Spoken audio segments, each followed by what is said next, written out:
So today you're going to hear from a very, very veteran strategic coach client, Gary Mottershead, who's been in Strategic Coach as a participant for more than 25 years, and he's been one of our very valuable, very supportive associate coaches for more than 20 years. I'm Gary Mottershead. I am a coach at Strategic Coach, and I've been a coach for more than 20 years now, and been in the program for almost 26 years. So it's been a major part of my life and my whole family's life from that perspective.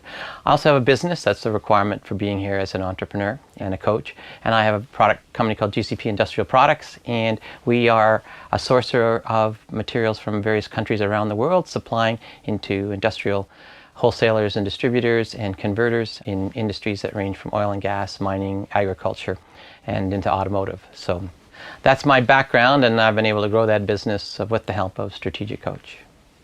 It really occurred to me, having been a father to a son who's 33 and who works with us, and Craig, and a daughter who's now 28 and who has done some work with us as well, but has her own business. And I really began to think about, how do you look at a business? I mean, no one teaches you how to be an entrepreneur. Strategic Coach comes as close as you can to be able to learn about entrepreneurism. And then I began to think about the business. I've been fortunate to have a couple of businesses, and the first one I didn't stay at long enough. And I tried to figure out what was the difference between that one and the one that I have today, which is now going 17 years. I realized that, when you have children, and I'm a father and not a mother, so that makes it a little bit different, but children are kind of on life support. They're right up and they're breastfeeding and they're really close. They make some noises and sounds, but they really don't live on their own. And I think a business is very much like that. It's all about you. It's all about you as the entrepreneur. It doesn't have its own life. But if a business is going to grow, it has to have its own life. Well, your children have their own life, and we expect the children to have their own life. So how does that happen? Well, as they get a little bit older, they begin to have their own values and their own say and their own words, and they begin to step out a little bit. And as you add people to your business, you begin to see that, oh, okay, they're not going to do things exactly the way that I did them. Your children don't do things exactly the way you do them. Why? Because they have a different experience. They've grown up in a different way. And if we keep imposing our own experience on them, we're going to stifle it. And you can stifle your children. But it's really clear, having coached many entrepreneurs, a couple of thousand entrepreneurs, that we can stifle our own businesses the same way. So I started to draw this parallel. And then I just kept an eye on it, and I watched it to see what was different. Well, when they become teenagers, they can become a little bit rebellious. Well, business has its own life, and you have other people in there. You're giving them a little bit more freedom. They do things you don't necessarily like, and so how do you rein that in? Well, you don't really. You kind of challenge it. If you've given the people the right values, if you've given the people the values like you've given your children the values, they can begin to make their own decisions. And the right decisions, and the right decisions for them, not necessarily for me. But you have to continue to give up that control and try and be in charge of it all. And even as they get to be a little bit older, they have their own personality. And by the time they get to be 18 or so, or 20, they're kind of on their own. They've either gone off to college, off to university, and you're not with them all the time. Well, that's a freedom, but it also can be very scary for some people, unless you're willing to be able to say, I'm willing to let this go. I'm willing to let them grow as a child. I'm willing to let the business grow and prosper as well, because I've set the fundamentals up. And so for me, it became really easy to, with the help of Strategic Coach, but to delegate, to let go of things, because I realized the business was going to have its own personality. It was going to be different than me. I would be part of it, but I wasn't going to be all of it. So it just allowed me to really think about the world in a easy way, in a kind of refreshing way that said, this is normal. This is what we expect. I grew up. I had 4 sisters. My parents didn't have time for every single one of us, so we all had to fend for ourselves, and we turned out just fine. So a business can do exactly the same thing. But you've got to let it go. You've got to think about it, allow it to grow, allow it to provide the input when you need to have input. I'm very fortunate that my son works with me, but he's on to his own. He has his own unique ability. He does all the marketing work. I'm an engineer by training. But if one wanted to be like the other, we would stifle each other, and you'd be conflicts. And so that doesn't have to happen. We each get to grow because we can utilize our unique abilities. The same way, our daughter is a health coach, and she does some work with us, and she provides a really great benefit. Not full-time. My role with her now, as she's getting into her late 20s, is to help her with her business. Why? Because I've done that with a lot of other businesses. So I get to go back to the beginning again, where the business is a little bit on life support. But I understand what's going to happen and what's going to take place. And so I can take that a lot less emotionally and be more supportive than I could had I just said, oh, you got to do this, you got to do that in your business. That's not the way it is. So for me, it really became very clear to say, hey, let's think about this as a lifelong. The businesses are going to grow. They take time. People will talk about overnight successes that took 10 years or 20 years to get there. And I said, you know what, that makes sense to me. And I think the opportunity to be a father, as I have been, and to have two great children, and now to have a great business, and I look at the people that work with me like my children in a broad sense of the word, how can I support them? How can I help them grow? And that just makes my life an awful lot easier, a lot more freedom, a lot more flexibility, a lot more fun, and there's been a lot of opportunity, both financial opportunity as well as the opportunity to do things I wouldn't have had the thought to do if I was trying to control it all myself. So that's how I think of the business as your child, but it's going to grow up and it's going to have its own life, which will also help me on the next stage. I'm not always going to be there. Someone else is going to run this, and they're going to run their life differently than I would run their life, which means they're going to run the company differently than I would run.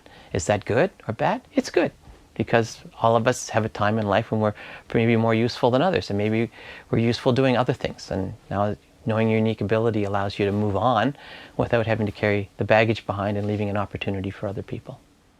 Letting go, and that's always a challenge for entrepreneurs.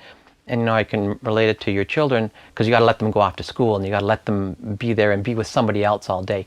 Well, why do we do that? Well, because we think the teacher is going to be better at teaching them, and they're going to have a social environment that's better than we would have just at home. A kind of funny story with that. We did that with Craig, and who's our oldest, and both Karen and I were working, and we had a nanny. And we go, why do we have a nanny for him? Well, because we needed the support. But then even when we had the nanny, we said, he's got to go to day school. Well, why do you have to go to day school? Because he's had 3 adults looking after him the whole time. Well, how's this going to turn out? He's got to get out in the world and see another socialization. And so we would not only pay the nanny, we also paid for daycare for him to go out there. And the first day he just sat there with his arms crossed going, well, I'm going to wait here at the window until you come back, And the nanny was freaking out. And Karen goes, no, it's okay. You'll be all right. Well, if you think about that we have to let our children go, we have to let ourselves out of it. And the ways that I look at this is that we all know what works for us, what feels good and what doesn't feel good. When something doesn't feel right, it's work. And we have to work at something, then we really should find a way for somebody else to do it. But you have to be in touch with yourself. You have to be in touch with what you do, what you don't do well. And if you're having fun at it, it's okay. It's okay to have fun and do more of that. But it means you have to give up those things that you're not good at. So that's the number one. The other one is you have to have the confidence in the people that you're working with. And that, to me, is somewhat your responsibility as the entrepreneur. And if you have hired the right person, then you've got to give them that freedom, just like you'd give the freedom to your children. You've got to teach them. You've got to allow them to learn. Don't expose them so much that they hit into failure mode a lot, but enough so that they understand what it's like, what it feels like to win and to lose, to make decisions that don't work out. And you've got to stand back and let that happen. And you just have to decide, I'm not going to do this. If it fails, it's because we'll assess that afterwards, but I'm not going to save you. Okay? I'm not going to do those things. And that was something that Dan taught me. Dan taught me, he said, you know what? He said, I'm not going to step in. If that's somebody else's job to do, then they're going to do that job. We'll talk about it afterwards, but I'm not going to come in and save them. So, one, don't be the savior. Recognize that the people need the opportunity. And the third one is, which was my first point, was when you feel that something isn't working for you, it doesn't feel good, there's a reason for that. There's a reason we have a gut sense and an instinct, and you need to follow that. And now you can put everything into action as a result of that. So Gary Mottershead is someone who has played a very crucial role in the growth of Strategic Coach. He's just a wonderful coach in his own workshops.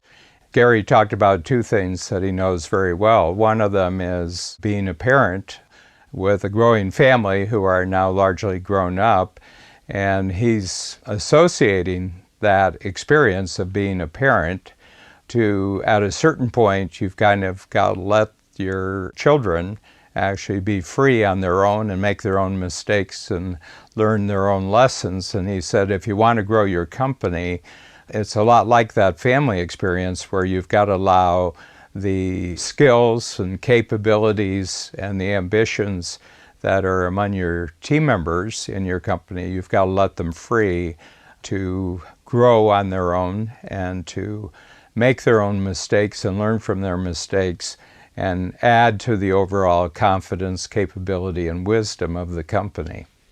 So if you want to learn more about having an entrepreneurial company that constantly grows because your team members that you have inside your company are constantly growing, then just download our very, very short but very powerful ebook called The Self-Managing Company.